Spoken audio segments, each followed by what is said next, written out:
कधी एक विचार मनात फुलतो, कधी एक कविता हळूच मनाशी बोलते.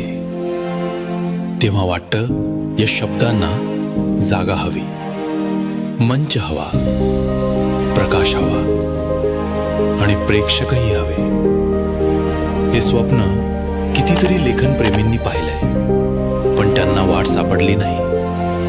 कोणी अडथळ्यांमध्ये हरवले, तर कोणी खर्चाच्या भीतीनं थांबले. मग कुठूनच एक नाव उगमाला आलं, काव्यगंध प्रकाशन संस्था. शब्दांचं हे मंदिर, स्वप्नांना मूर्त रूप देणारं एक साहित्यधाम. इथे न फक्त पानं छापली जातात, तर लेखनाचं जीवन खुलवून टाकलं जातं. इथं कविता जगते, गझल साकारते, कथा बोलकी होते आणि कादंबरी संवाद साधते. प्रत्येक लेखकाचं स्वप्न स्वतःचं पुस्तक हातात असावं. ते स्वप्न इथे सत्य होतं, तेही विश्वासाच्या पायावर उभं राहतं. डोळ्यात शब्द असले तरी ते पुस्तकात उमटवण्याचं धैर्य देतं. काव्यगंध प्रकाशन, जे एका नवोदिताच्या हातातही कलम ठेवतं. या संस्थेनं आजवर 150हून अधिक पुस्तके दिली साहित्य विश्वाला. प्रत्येक पुस्तक म्हणजे एक आत्म्याचं उलगडलेलं पान.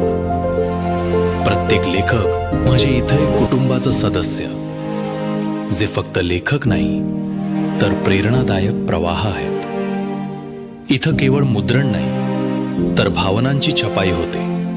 कव्हरवर केवळ रंग नाही, तर शब्दांचं स्वप्न चितारलं जातं.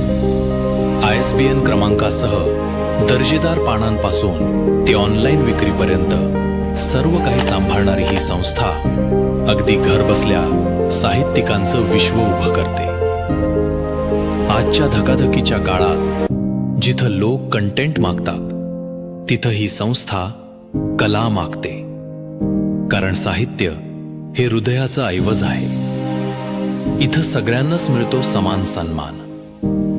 हेच तर आहे काव्यगंध प्रकाशनचं खऱ्या अर्थानं सौंदर्य. प्रशांत गोरे यांचं मार्गदर्शन, ॲडव्होकेट अक्षशिला शिंदे यांची दूरदृष्टी या संस्थेच्या वाटचालीत नवे अध्याय लिहित आहे. तेही उत्साहानं, निष्ठेनं आणि प्रेमानं.